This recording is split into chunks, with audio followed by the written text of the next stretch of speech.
Hello बच्चों, मैं मीना गुप्ता आज आप लोगों को हिंदी के महत्वपूर्ण जो व्याकरण है जिसमें परीक्षा में आप सब पूर्ण अंक पाते हैं वो समझाने जा रही हूँ। उसमें आज हम सबसे पहले आपको उपसर्ग पढ़ाते हैं।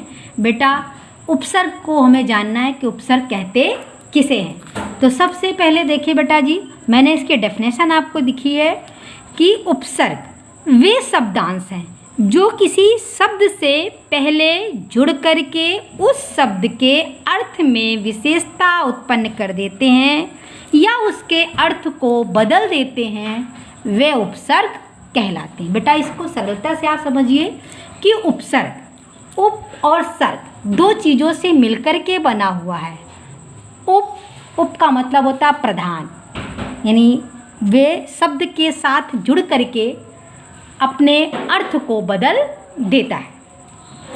तो इसमें सबसे बड़ी पहचान इसकी ये है बेटा कि उपसर्ग शब्द के पहले लगा हुआ होता है और हमें मूल शब्द लगा देना होता है। ऐसे शब्द का प्रयोग करना होता है जो अपना अर्थ रखता हो, जिसका अपना स्वयं का अर्थ हो, वो इसके साथ जुड़ करके नए अर्थ को बना देता है, वो हो जाता है हमारा उपसर्ग। अब देखिए बेटा, उपसर्गों का प्रयोग स्वतंत्र रूप से नहीं होता।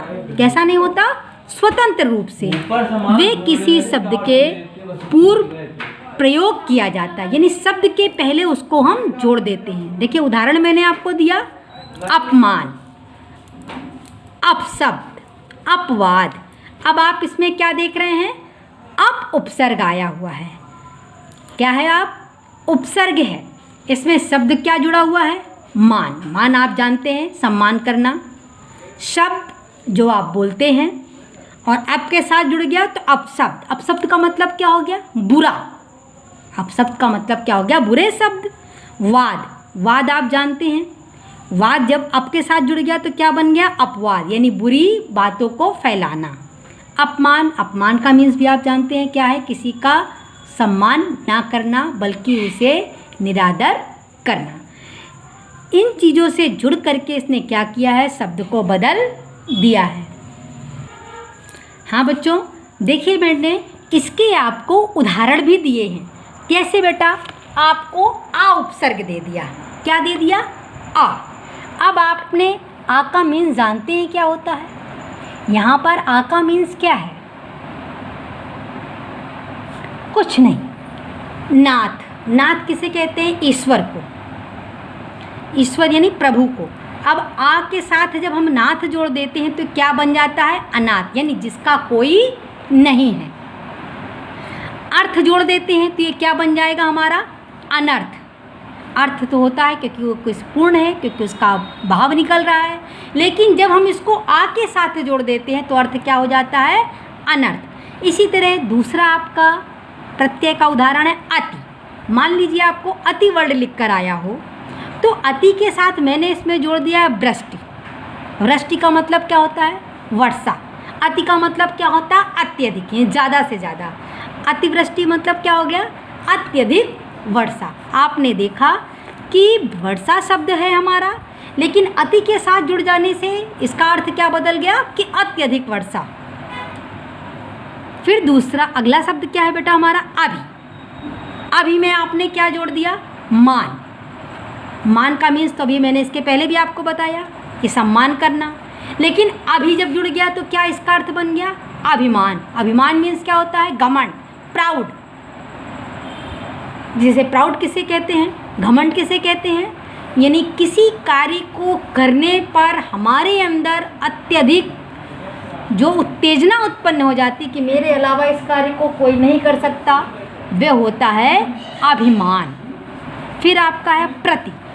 प्रति बेटा उपसर्ग आया हुआ है, इसमें हमने कूल लगाया है। कूल, कूल का अर्थ एक तो ठंडा हो गया इंग्लिश में। आप देखें, कूल का मीन्स किनारा भी होता है। अब प्रति के साथ ही जुड़ गया कूल तो क्या बन गया?